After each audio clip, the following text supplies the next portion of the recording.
नमस्कार, आप देख रहे हैं एबी न्यूज। दर्शकों, एबी न्यूज में आपका स्वागत है। कल बिहार पुलिस मुख्यालय ने 61 डीएसपी का एसडीपीओ का तबादला किया। तबादला को क्योंकि कल जिस समय तबादला की सूची आई थी, ट्रांसफ़र लिस्ट आया था, उस समय बिना सोचे समझे और बिना कुछ देखे पढ़े कल मैंने तबादला की सूची को पढ़ा था खबर के माध्यम से।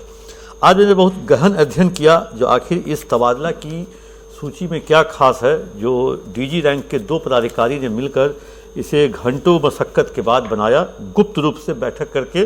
जो आखिर क्या इसमें खासियत है, इसमें 2 चीज़ खासियत है। एक चीज़ खासियत है जो किशनगंज के एसडीपीओ गौतम कुमार इसमें खास दिख रहे हैं, उनकी परछाई इसमें दिख रही है। गौतम कुमार 94 बैच के सब इंस्पेक्टर और किशनगंज में डीएसपी, और उसी इलाके में लगभग 14-15 वर्षों तक उन्होंने अपनी सेवा दी और लगभग 80 करोड़ की संपत्ति जो आय से अधिक है उसकी उन्होंने अर्जित की। 4-5 महिला मित्र और सभी महिला मित्र को थार गाड़ी और 1-1 करोड़ का एक फ्लैट। इसलिए पुलिस मुख्यालय ने पटेल भवन को, या कहें जो पटेल भवन ने वैसे सभी लोगों को फील्ड से हटा दिया जो 94 बैच के एसडीपीओ के रूप में अच्छे जगह तैनात थे। उसमें सबसे पहले आ गए जो संजय कुमार पांडे, औरंगाबाद 1 थे, इन्हें आर्थिक अपराध इकाई। मुकेश कुमार साहा, फारबिसगंज, इन्हें पुलिस उपाधीक्षक अश्वारोही विशेष दल। राघव दयाल मधुबनी के जयनगर में थे, इन्हें सीआईडी। नरेश पासवान मढ़ौरा सारण में थे, सीआईडी। प्रांजल तो 94 बैच के नहीं, लेकिन इनकी काफ़ी शिकायतें थी, इनकी 3-4 फाइलें भी खुल चुकी थी पुलिस मुख्यालय में, तो इन्हें हटाते हुए इन्हें भी सीआईडी, गोपालगंज से हटाकर सीआईडी।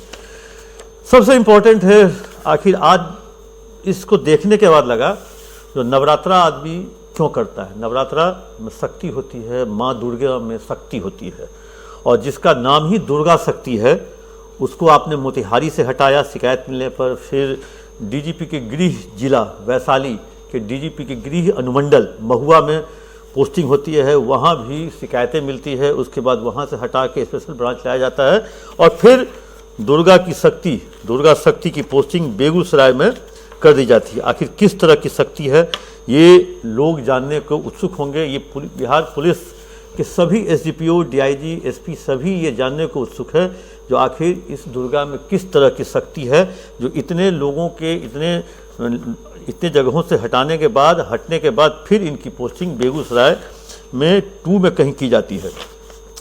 इसमें खासियत क्या है, कुछ अच्छाई भी है, क्योंकि इसमें बहुत सारे जो डायरेक्ट डीएसपी हैं, एक तरह से कह लें 48 में से 52वीं, 60, 62वीं, या कहें तो 64वीं, 65वीं, इन सभी के बैच के लोगों की पोस्टिंग हुई है जो कभी आज तक फील्ड में नहीं गए थे। उनकी पोस्टिंग जो डीएसपी बनने के बाद पहली बार सीआईडी स्पेशल ब्रांच में। वैसे कभी और कई डीएसपी हैं जिनकी 64वीं, 65वीं, इवन 66वीं बैच के भी जो डीएसपी लोग हैं वो अभी भी स्पेशल ब्रांच और सीआईडी में कहें जो वो अपनी पोस्टिंग की राह देख रहे हैं।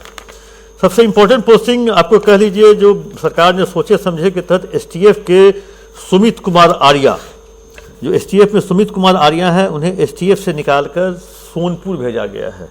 इसके पीछे भी एक बहुत गहन अध्ययन है, क्योंकि पहला ग्रीनफील्ड प्रोजेक्ट सोनपुर और गंडक के किनारे बनेगा, फिर गंडक पाथवे जो है इसका निर्माण वहीं होना है, और हेवी इन्वेस्टमेंट की संभावना उन इलाकों में होनी है, और गंडक के उस तरफ मुजफ्फरपुर और वैशाली, और इन ट्रायंगल जो होगा ये त्रिकोणीय डिस्ट्रिक्ट के बॉर्डर पे होगा, और उस कारण से यहाँ अपराध या रंगदारी या लेवी वसूलने वालों की संख्या भविष्य में बढ़ सकती। इसीलिए एसटीएफ के निपुण जो कहते हैं एसटीएफ के ये अच्छे ऑफिसर माने जाते हैं, सुमित कुमार आर्या खगड़िया से रहने वाले हैं, ये 64वीं बैच के हैं, 2021 में डीएसपी बने हैं, इन्हें सोनपुर भेजा गया है। ये इम्पोर्टेंट।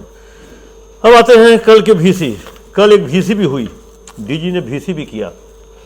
डीजी अब अपराध पे वीसी नहीं करते हैं, अपराध और कहें जो लोगों के एसपी पब्लिक से मिलते हैं कि नहीं मिलते हैं, डीएसपी क्या कर रहे हैं नहीं करते हैं। अब उनका वीसी का मुद्दा है जो पूरे बिहार में आज के डेट में अगर देखा जाए तो 3,439 केस पेंडिंग है, रेल इंक्लूडिंग रेल। कहें जो ये इतने केस पेंडिंग हैं या कहें कि इतने लोगों को न्याय नहीं मिला है, इतने लोगों की न्याय जो है उन दरोगा या सब इंस्पेक्टर उन लाल फाइल में लेकर घूम रहे हैं, एसपी कार्यालय से लेकर थाना, थाना से एसपी कार्यालय। अगर आप देख लीजिए तो प्रति माह अगर प्रतिवेदित हो रहे हैं तो 7491 केस प्रतिवेदित हो रहे हैं पूरे बिहार में, मतलब इतने रिपोर्टेड हो रहे हैं। और माफ़ कीजिएगा 7491 तो एसआर केस हैं, 30,000 नॉन एसआर केस हैं, मतलब 37,711 केस पूरे बिहार में प्रतिदिन दर्ज किए जा रहे हैं राज्य के विभिन्न थानाओं में। और उसके बाद लंबित जो है और प्रति माह निष्पादित है लगभग 43,000, मतलब 47,000 से 37,000 दर्ज हो रहे हैं और 43,000 निष्पादित हो रहे हैं। मतलब तो इसका मतलब 3 लाख से अधिक केस बिहार में पेंडिंग। इसमें सबसे अधिक पेंडेंसी है पटना में 50,000 में प्रति माह यहाँ पे प्रतिवेदित हैं लगभग 4500 केस, मतलब पटना जिला में 4500 केस प्रति माह दर्ज किए जा रहे हैं। उसके बाद आता है दूसरे नंबर पर सारण में लगभग 2100 केस प्रति माह प्रतिवेदित हो रहे हैं, मतलब दर्ज किए जा रहे हैं, और वहाँ पे पेंडेंसी है लगभग 19,000 कुल। उसके बाद आते हैं मोतिहारी में 1900 केस लगभग प्रति माह प्रतिवेदित होते हैं और वहाँ पेंडेंसी है 21,000। कल डीजीपी इस पर बहुत खास तरीके से चर्चा कर रहे थे, बोले थे जो पेंडेंसी बहुत ज़्यादा बढ़ रहा है और वैसी स्थिति में जो 2009 के बाद जो 18, 19, 20, 21, इवन 22, 23 बैच तक के दरोगा हर साल 1100-1200 दरोगों की बहाली हो रही है, उसके बाद भी पेंडेंसी घटने के बजाय बढ़ते ही जा रहा है। इस पर डीजीपी ने कल कहे जो एक तरह से न डांट पिलाई न फटकार लगाई, लेकिन चिंता जाहिर की। हाँ, लेकिन 1-2 जिले जिन्होंने अच्छा काम किया था उन्हें वीसी में कहे उनको शाबाशी भी मिली। जैसे बेतिया रेंज के तीनों जिला में कहे जो वहाँ पे पेंडेंसी पिछले माह के मुकाबले कम था, जिस कारण से उनको शाबाशी मिली। दूसरा भागलपुर रेंज में भी कहें जो एक तरह से उनकी पेंडेंसी कम थी, वहाँ अच्छा काम हो रहा था, केस अच्छे तरीके से निपटाए जा रहे थे, इस कारण से भागलपुर। इन दोनों जिले के बाद तीसरा जिला आके फंस गया सारण रेंज अचानक से सारण पर नजर गई। सारण में वहाँ के डीआईजी साहब को भी कहा गया जब भाई डीआईजी सारण में ही बैठते हैं, तब इतना पेंडेंसी क्यों हो रहा है। तो सारण के डीआईजी ने शायद कहा जो वर्तमान एसपी तो लगे हुए हैं, लेकिन इससे पहले वाले एसपी कम से कम 200 से अधिक रिपोर्ट 2 और सुपरविजन या पॉकेट डिस्पोजल एक शब्द होता है, उसको भी हम समझने का प्रयास करेंगे। पॉकेट डिस्पोजल क्या होता है, लगभग 20,000 से अधिक पॉकेट डिस्पोजल दिखा करके रखा गया है। उसका थोड़ा जो भाई सारण के पुराने एसपी को ढूंढा जाए जो आजकल डीआईजी बन के है कहीं पे, उनको ढूंढा गया। लेकिन आजकल एक है जो अगर आप जिसको ढूंढ रहे हैं तो उनका वीडियो भी ऑफ हो जाता है, ऑडियो ऑन रहता है, ऑडियो म्यूट रहता है, आप सब कुछ देख सकते हैं, लेकिन अचानक से ये वीडियो ऑफ हो गया, वो नहीं मिले, ढूंढने के बावजूद भी नहीं मिले।